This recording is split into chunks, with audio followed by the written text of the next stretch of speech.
Good morning, everyone. How are you? I hope you're all well today.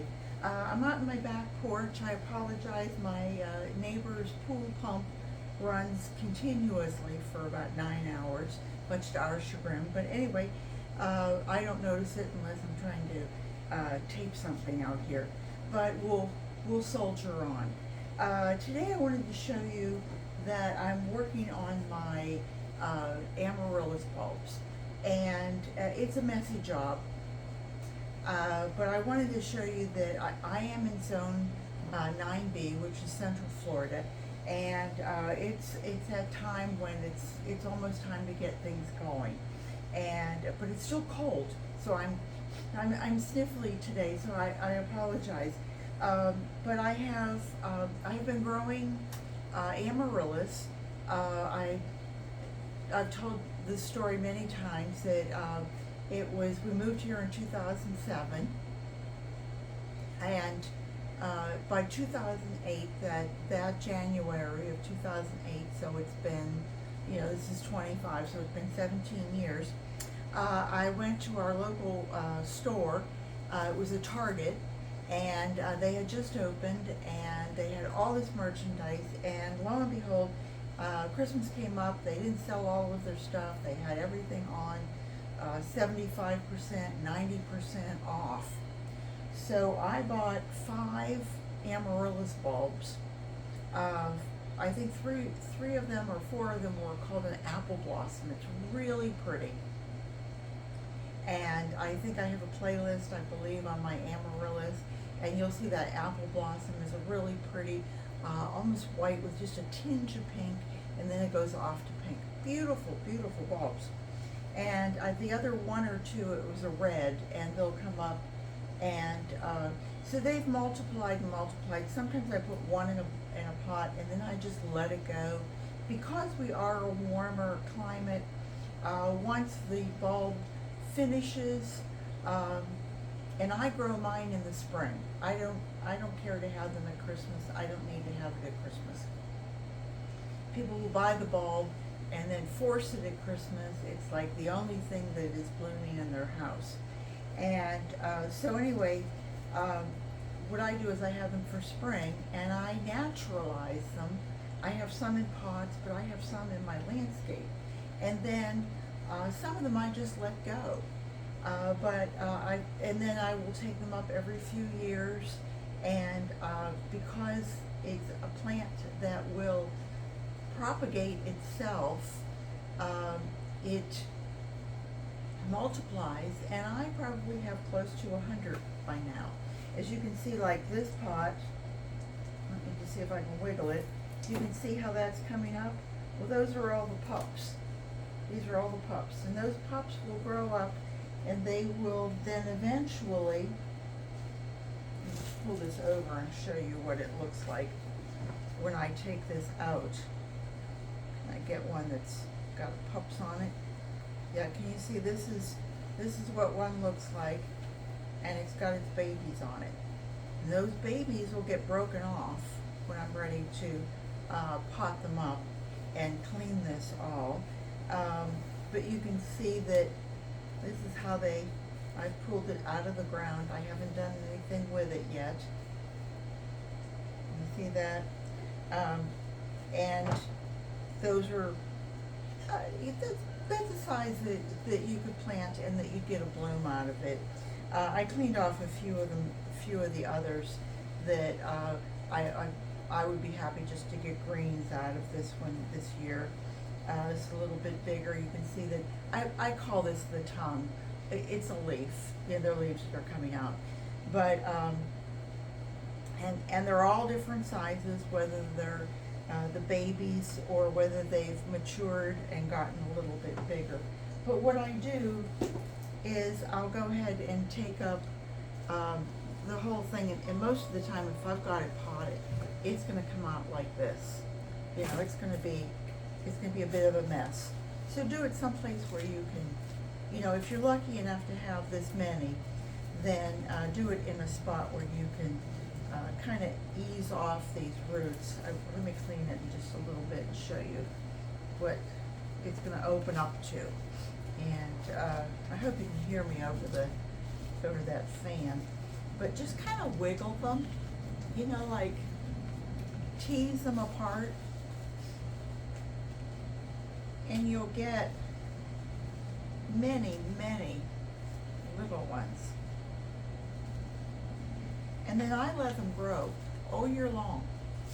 Once it's bloomed and the bloom has died off, and it will send out, you know, like one face, another face, you know, I call each bloom a face, and you'll get 4 or 5 blooms on just that one stalk.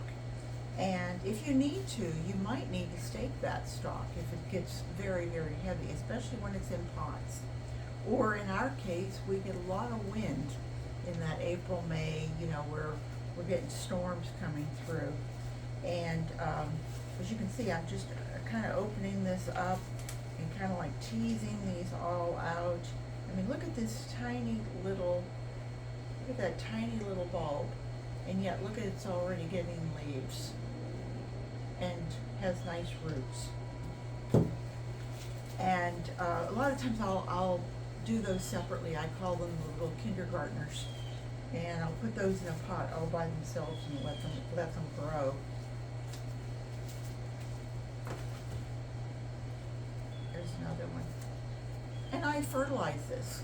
You know, I'll give it in my case, I do a lot of organic, you know, with my worms. So I will put the old soil, and I'll put that back with either some fresh soil, or I've given it worm castings, the vermicompost that I have. Look at all those little ones. And you're just going to take all of this old skin off, and I found a few that didn't make it. I was really lax this summer, this fall. I didn't really keep up with it, and I'm just going to put these back here because I wanted to show you what I was going to do. And I had taken my I have some worm castings to show you. Okay. I keep my worm castings over here. Makes it a little easier. Look at how beautiful those are. Isn't that? I don't know if you can see that. These worm castings are just beautiful. They make a beautiful vase. Beautiful addition to my soil. And I've already added one whole canister in here. And I didn't mean to add that whole thing onto it, but I'm not going to. There we go. Now you're seeing some pretties. But what I wanted to show you is how I pot them. Now I have a nice pot here, and this is a coffee filter. We used it this morning. Put it down in the base. It'll keep the compost, your soil, from running out. It will degrade over about 6 or 8 months when you're ready to work on this again. So we're going to give it some soil.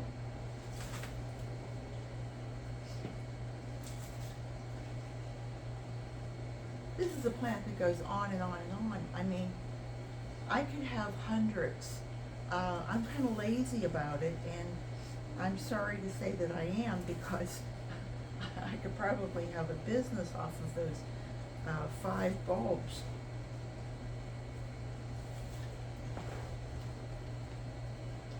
If you have a time-release fertilizer, add that into it.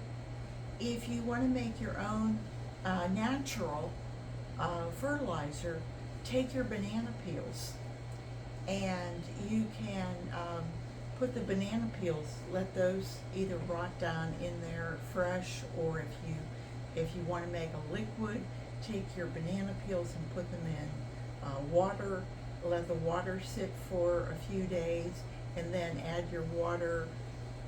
Maybe add that to the water that you're going to give it. Don't give it to it straight, But and water your soil in with that. It gives it a higher potassium, and it'll kind of kickstart those bulbs.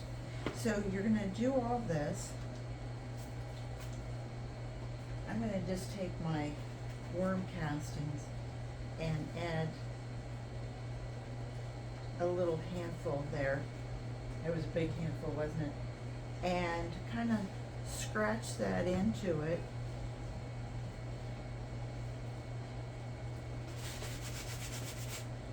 And then I want to show you that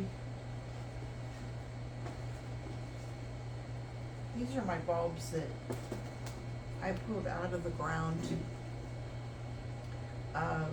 about 2 months ago. And these are kind of the bigger guys.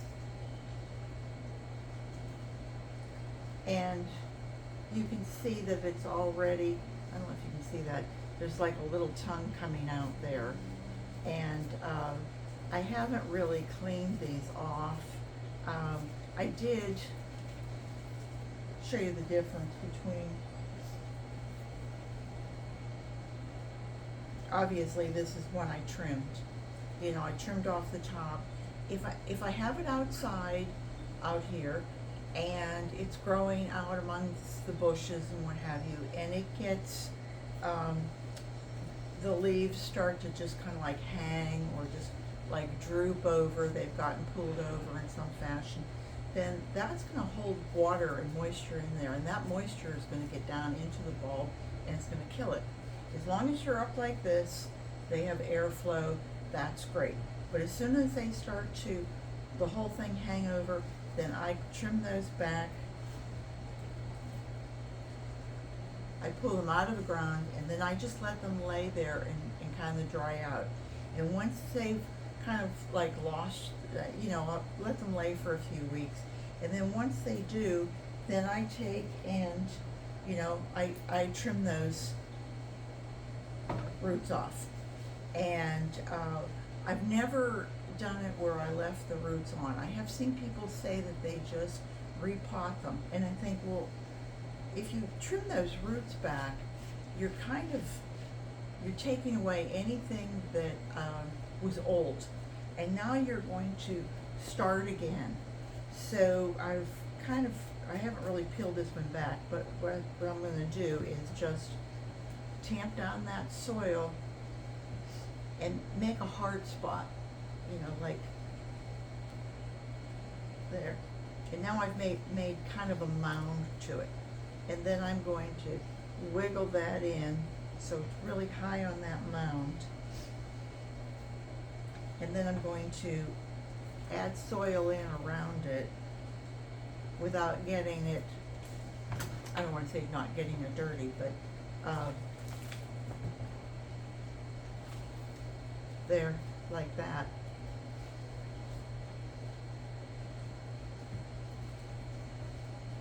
And just tamp that down. And that's how hard it is. You know, it's an easy thing to do.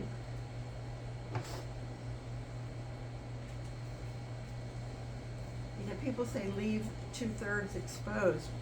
I think that's fine.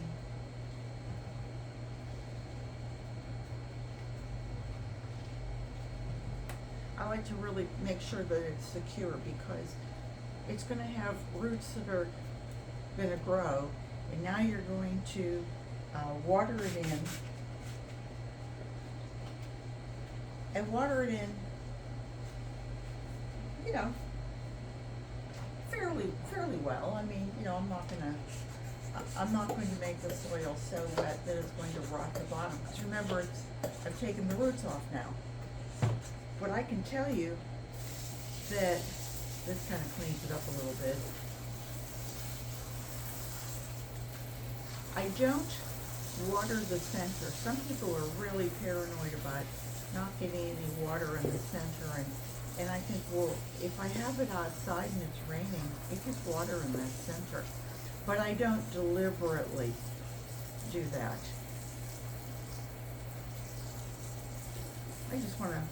I only have to water the top layers. because once those roots start going in, then I'll worry about watering it better. But that's fine. Now, I gave it my worm castings, so it has a nice natural fertilizer. If I had something like maybe Miracle Grow or a Time Release or something like that, then I will add that into it. And so that's that one. But I wanted to show you guys something that I think Mother Nature is incredible. I had one that I was going to pull out. Let me put this stuff away.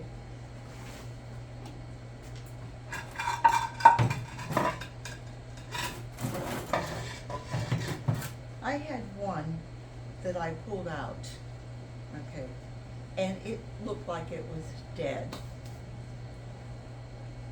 And so I started cleaning it off, and I don't know if you can see it, but the part in the center it died.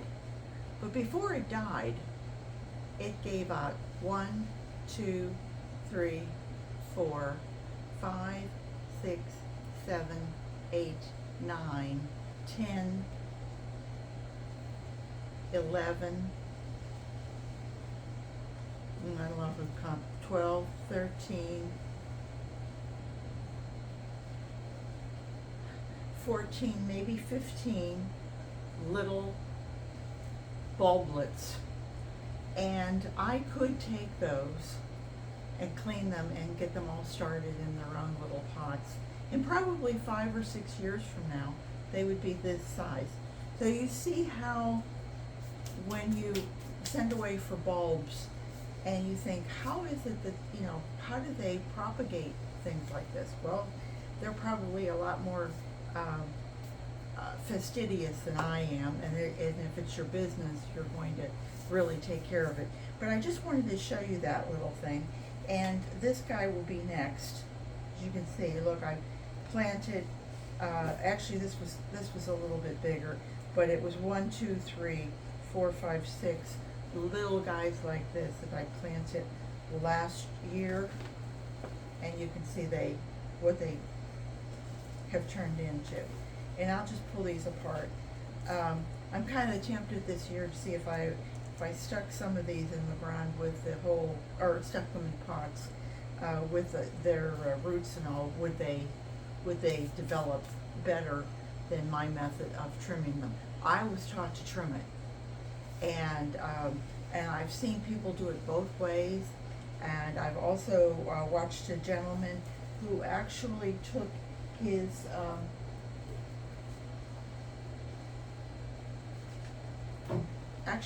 it, and he was trying to propagate a particular color, and he took a knife and he cut it through the center one way and he cut it through the center the other way, not real deep, but just enough.